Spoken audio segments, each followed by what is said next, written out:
Hallelujah, good morning. प्रभु की कृपा से आज हम जीवित हैं। कई सारे लोगों ने आज के दिन को नहीं देखा, या फिर हॉस्पिटल में भर्ती हैं, या फिर वे विभिन्न प्रकार की समस्याओं से, तकलीफों से, बीमारियों से त्रस्त हैं, दुख उठा रहे हैं। प्रभु ने हमें भला चंगा रखा है, प्रभु ने हमें जीवित रखा है। उनकी स्तुति करें, और जो ऐसी समस्या में है उनके लिए हम प्रार्थना करें। जी हां, प्रार्थना करना है, केवल अपने आप के लिए नहीं। अपने आप के लिए तो हमें करना ही है, लेकिन दूसरों के लिए भी प्रार्थना करना है। आज शुक्रवार है, हमारे चर्च में उपवास की प्रार्थना होती है, कई चर्चों में भी होती है। क्या आपके चर्च में है? हम तो किसी चर्च के भाग नहीं हैं, तो क्या आप घर में उपवास की प्रार्थना करते हैं? चर्च क्यों नहीं है? आज बहुत सारे चर्च हैं। फिर अगर आप किसी दूसरे देश में हैं, कहीं और हैं, वहां की भाषा अगर आपको समझ ना आती हो, या हो सकता है कि वो चर्च आपके घर से बहुत दूर हो, तो वो अलग बात है। एक विश्वासी के लिए रविवार चर्च जाना जितना आवश्यक है, उपवास की प्रार्थना भी उतना ही आवश्यक है। क्या आप उपवास की प्रार्थना करते हैं? क्या उपवास रखते हैं? आज उपवास का यह जो शब्द है, बहुत सुनाई देता है। केवल एक दिन की नहीं, 51 दिन की उपवास की प्रार्थना, 2 दिन की उपवास की प्रार्थना, 7 दिन की उपवास की प्रार्थना, 21 दिन की उपवास की प्रार्थना, 40 दिन की उपवास की प्रार्थना। अब इनमें फास्टिंग कितनी होती है? और फिर नाम तो फास्टिंग एंड प्रेयर है, उसमें प्रेयर कितनी देर होती है मुझे नहीं पता। फास्टिंग एंड प्रेयर कहते हैं, फिर उसमें गीत वगैरह है, गवाहियां हैं, वचन है, इन्हीं में आधे से ज्यादा समय निकल जाता है, इसीलिए कलीसिया में बेदारी नहीं आती। जो भी हो, हर कलीसिया में उपवास की प्रार्थना होनी चाहिए। जब पूरी कलीसिया मिलकर उपवास की प्रार्थना करेगी तो अवश्य, ना केवल अपनी कलीसिया में, बल्कि तमाम मसीह की जो कलीसियाएं हैं उनमें हम बेदारी को देखने पाएंगे। पूरे संसार भर में हम एक बेदारी देखने पाएंगे, और प्रभु की सामर्थ, प्रभु की महिमा प्रकट होने पाएगी। लेकिन विडंबना यही है कि आज वो नहीं हो रहा, क्योंकि हम तमाम अन्य चीजों में, प्रोग्राम बनाने में, म्यूजिक वगैरह में, लाइट वगैरह में बिजी हैं। बट नम्र और दीन होकर प्रभु यीशु के चरणों में नहीं बैठते, उनसे विनती प्रार्थना नहीं करते, उनकी सहायता हम नहीं मांगते, हमारे दुखों को, हमारी परेशानियों को उनके सामने हम नहीं रखते, है कि नहीं? यीशु मसीह ने उपवास की प्रार्थना को महत्व दिया। परमेश्वर के पुत्र होने के बावजूद जब वे इस संसार में आते हैं, अपनी सेवकाई शुरू करने से पहले 40 दिन और 40 रात उन्होंने उपवास किया। बाइबल हमें बताता है, शरीर की इच्छा, आंखों की अभिलाषा और जीविका के घमंड पर प्रभु यीशु मसीह जयवंत हुए, हम यह देखने पाते हैं। जब शैतान ने उनकी परीक्षा की, आप तो परमेश्वर के पुत्र हैं ना, इस पत्थर को रोटी बनाकर खाइए। जब वो कहता है, प्रभु कहते हैं, मनुष्य रोटी ही से नहीं, बल्कि परमेश्वर के मुख से निकलने वाले हर एक वचन से जीवित रहता है, कहकर शैतान का विरोध करने पाए। उसके बाद शैतान प्रभु यीशु मसीह को शहर की ऊंचाई पर ले जाकर शहर की खूबसूरती दिखाकर कहता है, मुझे झुककर प्रणाम करें तो यह सब आपको दे दूंगा। तू अपने परमेश्वर के बजाय किसी और के सामने ना झुकना, वचन का हवाला देते हुए वे शैतान को डांट नहीं पाए। मैं अपने लहू को बहाकर तमाम मनुष्य जाति को या आत्माओं को खरीदने जा रहा हूं। बिना मनुष्यों के संसार किस काम का, क्योंकि आत्माओं को तो मैंने जीत लिया है। कितने लोग आज यीशु मसीह की सामर्थ को जाने बिना गलत तरीके से अनैतिक तरीकों से नाम कमाने का, पैसा कमाने का प्रयास करते हैं। यीशु मसीह ने आंखों की अभिलाषाओं पर जय पाई। उसके बाद शैतान प्रभु यीशु मसीह को मंदिर के गुम्मट पर ले जाता है। यहां से कूद जाओ, अगर आप परमेश्वर के पुत्र हैं तो कूद जाओ, स्वर्गदूत है ना, वे आकर आपको बचा लेंगे, वचन में लिखा है ना। प्रभु यीशु मसीह शैतान का सामना वचन से कर रहे थे, तो शैतान भी उनके सामने वचन ही लेकर आता है। देख रहे हैं कितना चालाक है शैतान। सारे बाइबल रेफरेंस को वो अच्छे से जानता है। किसकी क्या कमजोरी है वो बहुत अच्छी तरह से जानता है। उन बलहीनताओं का इस्तेमाल कर वो उन्हें गिरा देता है। शिमशोन को गिराया, दाऊद को गिराया, सुलेमान को भी उसी ने गिराया। दाऊद जैसा भक्त भी शैतान की चालबाजी में फंस जाता है और गिर जाता है। सुलेमान इतना ज्ञानी होने के बावजूद शैतान के चंगुल में फंस जाता है।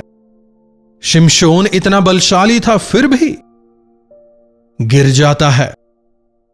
हमारे जीवनों में हमें शैतान की ओर से आने वाली चालों से, अचानक आने वाली सहायता से सावधान रहना है। प्रार्थना करते हुए हमें प्रभु के सही समय का इंतजार करना है। सही समय पर प्रभु हमारी मदद करेंगे, इस विश्वास के साथ में शैतान के जाल से हमें बचे रहना है। आप कूदिए, स्वर्गदूत आपको आकर उठा लेंगे। आप तो परमेश्वर के पुत्र हैं ना, कहकर जब शैतान उकसाता है, जीविका का घमंड, हां मैं परमेश्वर का पुत्र हूं ना, हां स्वर्गदूत आएंगे, परमेश्वर मुझे बचाएंगे, कहकर घमंड नहीं किया। अपने परमेश्वर की परीक्षा ना करना कहते हुए शैतान का विरोध करते हैं। उपवास प्रार्थना के जरिए शरीर की इच्छा, आंखों की अभिलाषा और जीविका के घमंड पर हम जयवंत हो सकते हैं। आप कहते हैं विश्वासी हैं, चर्च भी जाते हैं, यहां तक कि कई बार उपवास की प्रार्थना में भी भाग लेते हैं, कहते हैं। तो क्या आप अपने जीवनों में शरीर की इच्छाओं पर, आंखों की अभिलाषाओं पर, जीविका के घमंड पर जयवंत होने पा रहे हैं? तुम जानते हो व्यभिचार ना करना, लेकिन अगर कोई गलत नजर से एक स्त्री की ओर देख भी ले तो उसने अपने मन में व्यभिचार कर लिया। प्रभु का वचन हमें बताता है। क्या आप कह सकते हैं आपके विचार पवित्र हैं? एक समय के भोजन के लिए पहलौठे के अधिकार को एसाव ने बेच दिया। क्या आप में कहीं ऐसी कोई आदत तो नहीं? आपने परखा है। खाने के लिए, पैसों के लिए अगर अपने विवेक को बेच देते हैं, ऐसी छोटी छोटी परीक्षाओं में भी अगर आप गिर जा रहे हैं, मैं मना नहीं कर पाया, मेरे मित्रों ने मुझे फोर्स किया, नहीं परिवार वालों का बहुत दबाव था इसलिए मना नहीं कर पाया, गिर गया, अगर कहते हैं, मतलब आपने शरीर की अभिलाषाओं को स्थान दे दिया है। जो अपने आप को नीचा करता है, परमेश्वर सही समय पर उसे उठाते हैं। अगर मनुष्य तुम्हारी प्रशंसा करते हैं तो तुम पर हाय, अगर मनुष्य तुम्हारा अपमान करें, तुम्हें दुख दें, तो तुम धन्य हो। आज आनंद मनाने वालों, तुम कल दुखी होगे। आज आंसू बहाने वालों, तुम शांति पाओगे। अगर प्रभु के इस वचन को आप सुने तो हम सांसारिक चीजों में या संसार में नाम कमाने के पीछे भागने वाले नहीं रहेंगे। मैं अपने जीवन में परमेश्वर का स्थान किसी और को नहीं दूंगा कहकर स्थिर रहने पाएंगे। यह कैसे संभव है? यह शरीर तो हमेशा शरीर की इच्छा, आंखों की अभिलाषा, जीविका के घमंड के पीछे भागता रहता है। अगर आप शरीर पर जीतना चाहते हैं तो आत्मिक सामर्थ्य आपको चाहिए।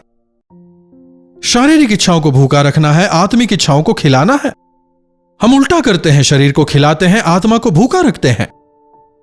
परमेश्वर के साथ में कम समय बिताते हैं, संसार में और सांसारिक बातों में अधिक समय गुजारते हैं।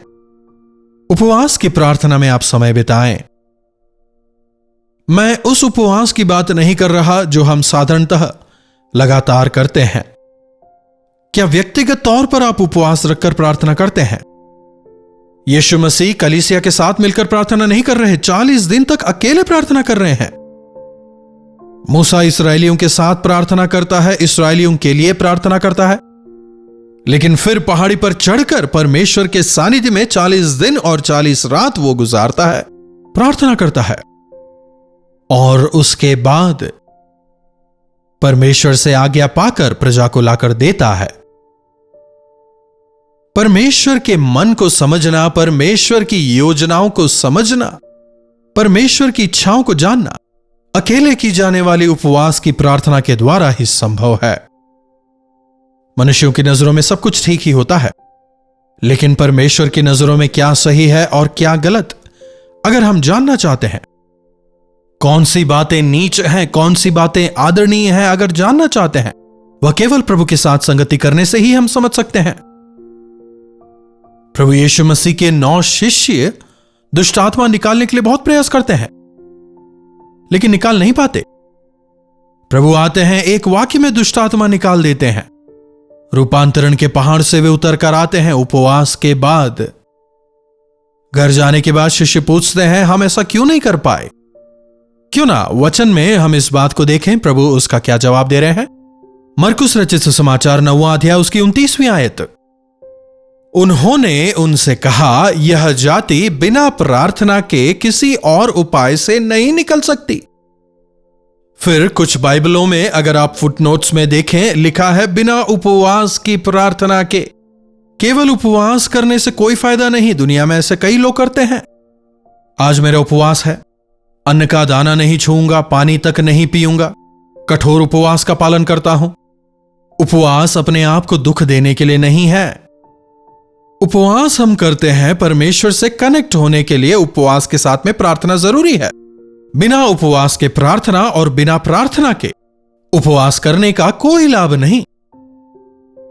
उपवास की प्रार्थना के जरिए ही कठिन समस्याओं के समाधान को पा सकते हैं।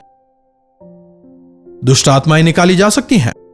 क्या आपके जीवन में कोई कठिन परेशानी है? क्या असाध्य रोग है? क्या कह रहे हैं इसका कोई इलाज नहीं? कोई कमी घटी है? क्या कहा है कि आपके संतान नहीं होंगे?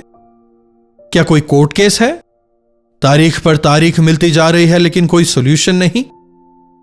क्या कोई गलत आदत आपके जीवन में है? ड्रग एडिक्ट हो गए हैं? धूम्रपान के आदी हो गए हैं? शराब के अधीन हो गए हैं? पोर्नोग्राफी के आदी हो गए हैं? बात बात पर गुस्सा आ जाता है, मैंने बहुत प्रयास किया इन चीजों से निकलने का लेकिन नहीं हो पा रहा। उपवास की प्रार्थना करें। अपनी बलहीनताओं को प्रभु के सामने रखें और उपवास के साथ अगर आप प्रभु से विनती करें, आपकी बलहीनताओं में प्रभु आपको जयवंत करेंगे। क्या है आपकी बलहीनता? प्रभु पर विश्वास करते हैं, प्रार्थना करते हैं, गीत गाते हैं, वचन सुनते हैं, प्रार्थना में भाग लेते हैं, लेकिन उस बलहीनता से बाहर नहीं आ पाते। आपके सामने जो समस्या है उसका कोई समाधान आपको नहीं मिल रहा। अगर आप उस समस्या से छुटकारा चाहते हैं, लौ लगाकर उपवास की प्रार्थना करें। मैंने बहुत कोशिश की है, मेरे पति नहीं बदल रहे, पत्नी नहीं बदल रही, बच्चों में कोई बदलाव नहीं। उपवास की प्रार्थना करें। उपवास की प्रार्थना के बाद आप देखें पवित्र आत्मा उनके हृदयों में कार्य करेंगे। उपवास की प्रार्थना के जरिए सब कुछ संभव है। उपवास की प्रार्थना की वजह से आप शरीर से दूर होते हैं और परमेश्वर के करीब जाते रहते हैं। उस दौरान आप शरीर को, संसार को भूल जाते हैं। परमेश्वर के सानिध्य में, उनके सामर्थ्य में आप बढ़ते चले जाते हैं। विश्वास की प्रार्थना के जरिए सब कुछ संभव है। अगर आपके चर्च में उपवास की प्रार्थना होती है तो उसमें भाग लें। केवल चर्च में ही नहीं भाग लेना, बल्कि व्यक्तिगत तौर पर कम से कम हफ्ते में 1 बार या फिर हफ्ते में 2 बार, नहीं तो कम से कम एक समय आप उपवास करें, अपने आप के लिए प्रार्थना करें, अकेले में प्रार्थना करें। फिर चाहे आप जंगल में जाएं या फिर अपने कमरे में अलग से जाकर प्रार्थना करें, या फिर पहाड़ों में चढ़ जाएं, या फिर खेतों में जाएं, कहीं भी जाएं, लेकिन अकेले में जाएं और व्यक्तिगत तौर पर प्रभु के सानिध्य में समय गुजारें। आप चमत्कार देखेंगे। आज जरूर अपने चर्च की उपवास की प्रार्थना में भाग लें। जब कलीसिया के तौर पर हम मिलकर प्रार्थना करते हैं हम में एक इच्छा पैदा होती है, मुझे भी उपवास करना है और ज्यादा प्रार्थना मुझे करना है। इस प्रकार की एक इच्छा हमारे अंदर पैदा होती है। कलीसिया के साथ में प्रार्थना करने के बाद आप अकेले में जाकर परमेश्वर के सानिध्य में समय गुजारें। इतने सालों में जिस छुटकारे को आपने नहीं पाया, जिन आशीषों को आपने नहीं पाया, उन्हें आप यकीनी तौर पर अपने जीवनों में देखने पाएंगे। प्रार्थना। महापवित्र पिता परमेश्वर, प्रभु, एक बार फिर से अपने वचनों के जरिए आपने हमसे बात की, इसलिए हम आपके शुक्रगुजार हैं। प्रभु, अगर हम हमारे मसीही जीवन में जयवंत होना चाहते हैं तो उसका जो राज है और वो है उपवास की प्रार्थना। आज जितनों ने इस वचन को सुना है, जिस भी प्रकार के बंधनों में वे जकड़े हुए हैं, जिस भी प्रकार की समस्याओं से वे होकर गुजर रहे हैं, होने दें कि आज से प्रभु वे आपके सानिध्य में आकर उपवास के साथ में लौ लगाकर प्रार्थना करते एक जयवंत मसीही होकर, आपके गवाह होकर जीने का अनुग्रह हर एक को दें। यीशु के नाम से प्रार्थना मांगते हैं, आमीन। अब हमारे पिता परमेश्वर का प्रेम, प्रभु यीशु मसीह का अनुग्रह, पवित्र आत्मा की संगति और सहभागिता हम में से प्रत्येक के साथ आज, कल और सर्वदा बनी रहे। आमीन। प्रभु परमेश्वर की महिमा हो।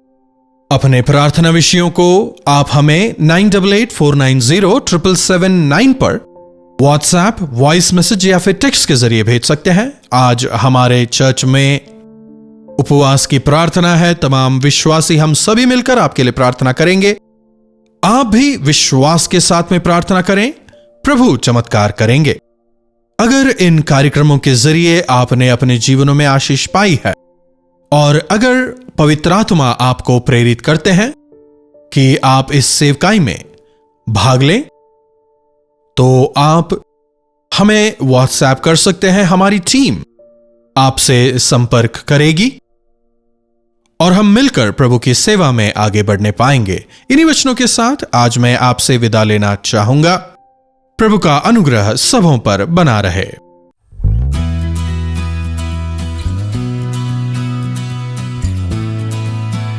कोलकाता और कोलकाता के आसपास के दर्शकों के लिए खुशखबरी।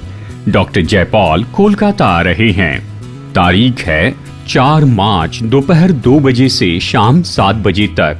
जगह है Bible society of India, Jawaharlal Nehru road, Dharmatala.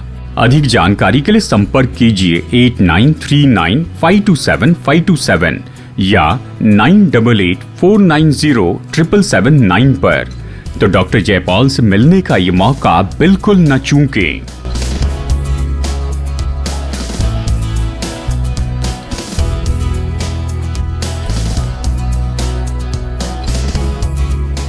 Kalvari दर्शन, ये है प्रेम के दर्शन, यीशु प्रेम के दर्शन।